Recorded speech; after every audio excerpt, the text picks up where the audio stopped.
Okay. What is going on, guys? Ali here, back again with another video for you guys today for a Fire Force review video for Season 2, Episode 2, The Flames Madness. I believe that's what it's called. Like, where do I begin? There's so many questions that like came out of this episode. Like, who the hell is that girl who has a slight resemblance of Iris? Like, bro, that.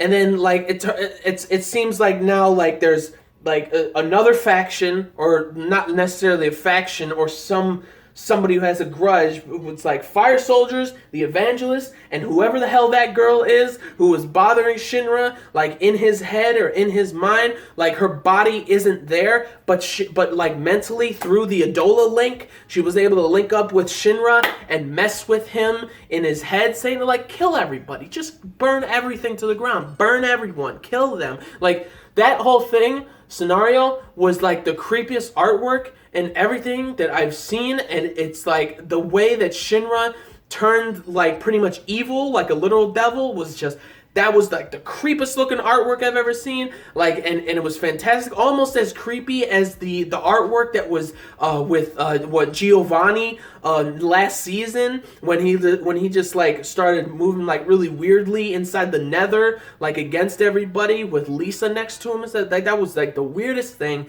that I've seen. And this pretty much is like right up there. But then, like, bro, the beginning, he got like the admission to go to the fourth company to speak with their captain, and it turns out that like that's where Shinra went for like went to that academy or whatever, because it turns out like the fire defense agency is like the fourth company is right below them, and they manage the academy, the fire soldier academy and everything, the fourth company, which is like really cool. And we got to see that he has like buddies there, or one buddy, I believe his name is Olga. I forgot his name, but he's the company 4, which he looks sick already. It's like really cool to see a character like that. I thought that was awesome. And we got to see this guy named Karin, who seems like he's kind of like an asshole, like telling Shinra he's like a mother killer or whatever, and such. So I thought that that whole scenario of just like people knowing Shinra and everything was really cool. And then we got to see this guy Pan, who was the instructor and everything, and he was funny because like he had the whistle in his mouth, like talking like with the whistle in his mouth, but because Shinra knows him and knows like this is like his shtick kind of or whatever, so like he knows exactly what he's saying when he's just blowing the whistle, which is funny. And also that guy has like a really cool ability that he can enhance muscle or durability or healing for anybody when he blows his whistle. That is that some sort of like pyrokinetic ability? I have no idea, but that's pretty sick. I love it. And we got this, and so Shinra went to go and see the company captain, who I forgot his name, Captain Hugo or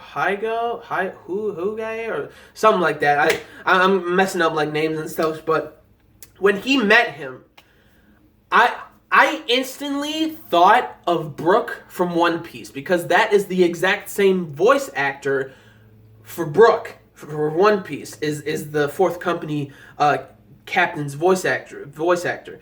So like all I was hearing was Brook in my head, and I was just laughing. Like him being like really creepy to Shinra, talking about the Adola Lake and stuff like that. Like, he never felt something so like the hope that was so close to hopelessness and stuff that they was talking about like 2 years ago, when that all the flames engulfed everything. And also something was really cool, we got to find out that like the fourth company captain is like Obi, like he doesn't have any powers and everything, and he flew through the ranks of firefighters and became a captain of a company for the Fire Force. So that's like pretty sick, and that was awesome and everything. And like him linking to an Adola link or whatever, being in that world of like pretty much, they called it was hell, like being in that world, just like how Captain Barnes had his eye burned out. he had those scratches on his face. And after that, he changed. Like, he became a masochist. He wants people to burn him. Like, that shit was so funny. And adding on top of that with Brooks' voice actor from One Piece, it made it even funnier. Like, he's obsessing, looking right at Shinra's face, being like, burn me, please. Like, that was so funny to me. I don't know. I'm not sure if that was supposed to be something that was very funny, but they picked the perfect voice actor for him and his character. Like, the creepiness was there, but the creepiness made me crack up laughing, and Shinra was freaked out and everything. And then when Shinra and him were talking about the Adola Link, talking about the Adola Burst and whatnot, Shinra goes into the hell, I'll just call it the Hellverse or whatever, in there, you know, with all like the black smoke and the skeleton looking, the demonic skeleton looking things. And there's a girl that slightly resembles Iris. Like, I know that's not Iris. That can't be Iris. If it is Iris, I might get mad. I might actually be mad or something. I genuinely do not think it is Iris. I think this character that Shinra's like, who are you, just resembles somebody who is somewhat close to Shinra. Because I feel like out of all the girls of Company 8, or just all the characters of Company 8 in general, I feel like Iris is the one who's closest to Shinra.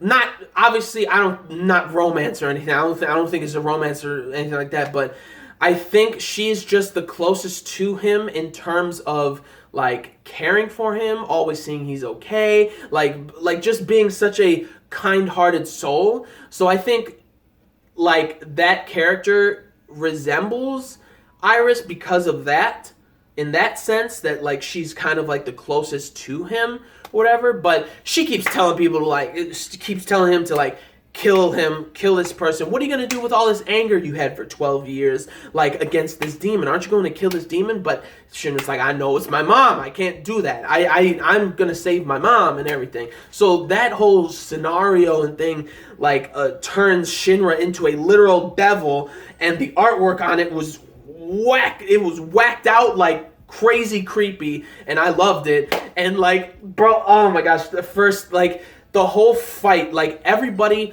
it turns out Haumea, who's the girl with like the crown on her eyes or whatever from the Evangelist, is there with her other guy, with the guy next to her, and he keeps like yelling at her, saying like, hey, what do you mean? The pillar, it's there? What are you talking, like freaking out, which I think is like really funny. Their dynamic is hilarious because it looks like he doesn't give a shit if she beats him up, and Haumea just thinks he's annoying and starts beating him up, and he doesn't care. It seems like it doesn't faze him or anything, which is hilarious, and he's just freaking out like, a pillar where? Where is she? Where is she? And then Haumea says she's not there physically, but we know where she is, or something like that.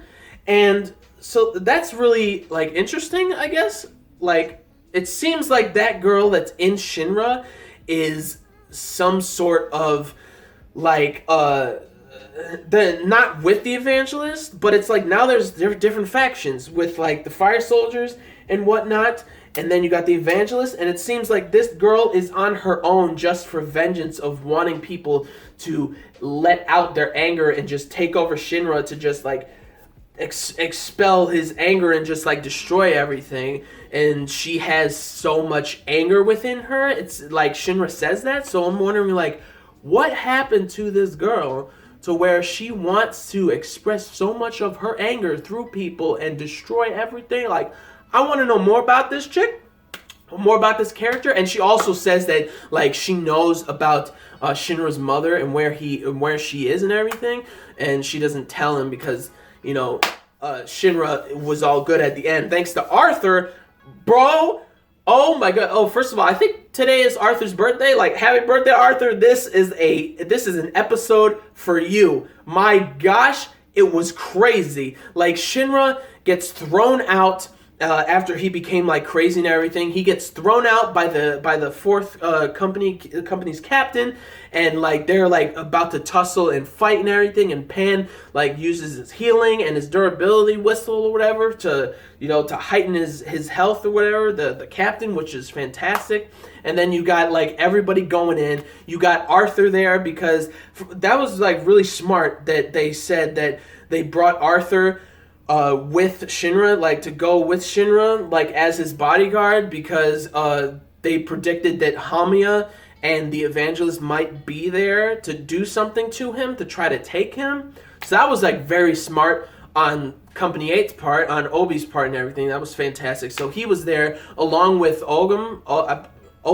I think his name's Ogum or something, but like those two are there. They're seeing Shinra look like crazy. So then Shinra attacks Arthur, and then attacks all. For now I'm just gonna say Ogum, because I don't want to like look down and like look where it is or anything, but like hits Ogum, even though that Pan had a durability like heightened like for Ogum, and it still hurt like hell and everything. And just to see that was really great, and just really the whole fight, Arthur I absolutely did not expect to see some sort of flashback with Arthur and his parents. I did not see that coming at all, and I almost cried. I actually almost cried because of what happened with his parents. They didn't get burned or anything. I freaked out in that I thought that the note that they gave, first of all, like he came home and it seems like his parents owned a restaurant or something, and they were like gonna end up getting sued, and like the restaurant was destroyed and stuff, and like their finances are just plummeting or whatever. So Arthur goes up to his dad, and like the cutest thing being like, "What are you looking in your hat? There's nothing in there," or whatever, and just telling him that was just like, that's just like the cutest thing or whatever. He's like, "What are you looking in your hat, Dad? You're not seeing it." Like, that was adorable. And then his dad was like, "I'm just looking at the stars, son." And then he puts the hat on Arthur's head, saying, "What do you see?" And Arthur's like, "I see black. I don't see anything." And he's like, "Are you sure?" And then it lights up, and it's a castle.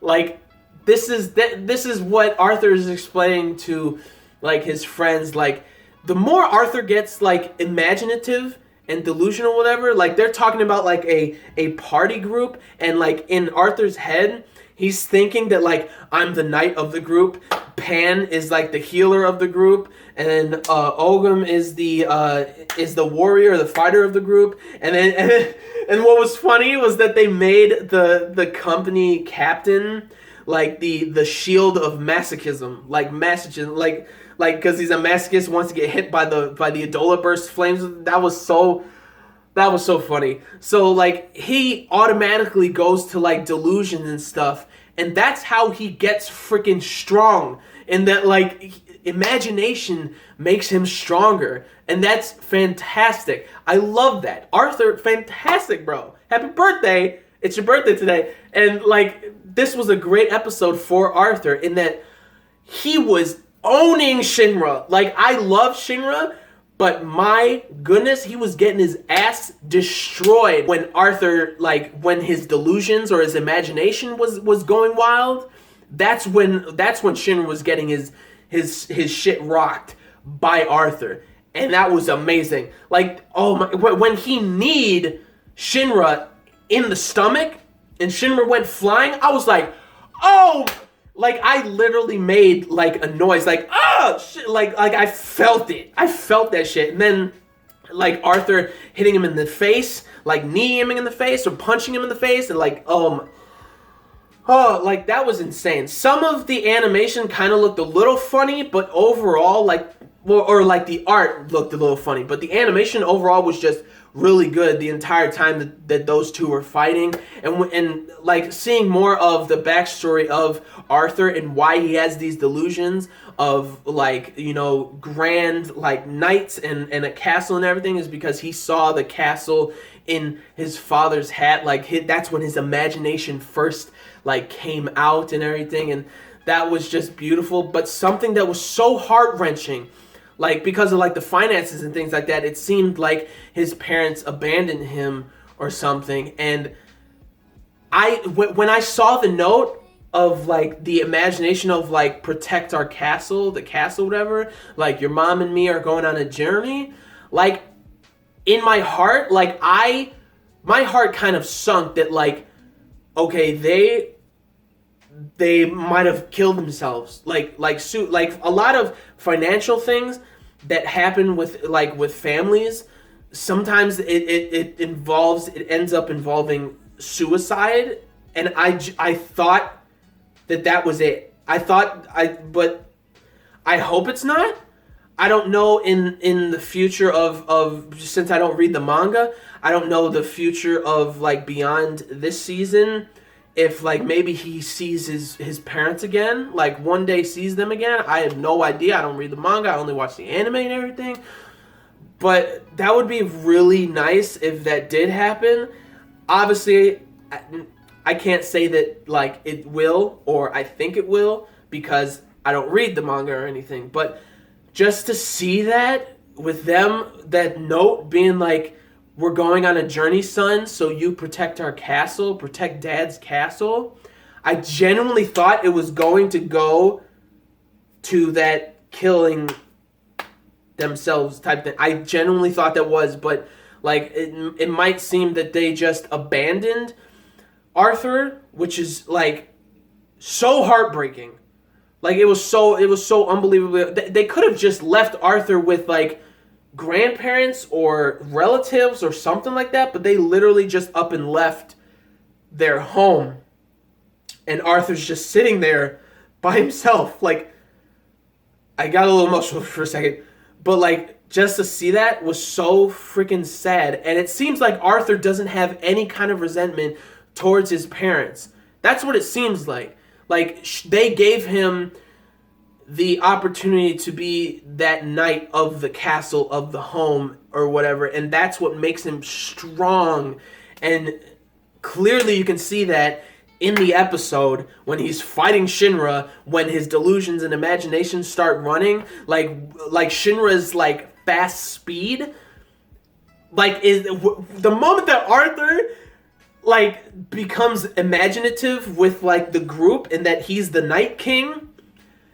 And then like Shinra goes at him with his lights. Well, it wasn't his light speed. It was like that ability that he was training with Benimaru. So the speed that he had was nothing compared to Arthur. Like Arthur was just like dodge, like bro, like that was amazing.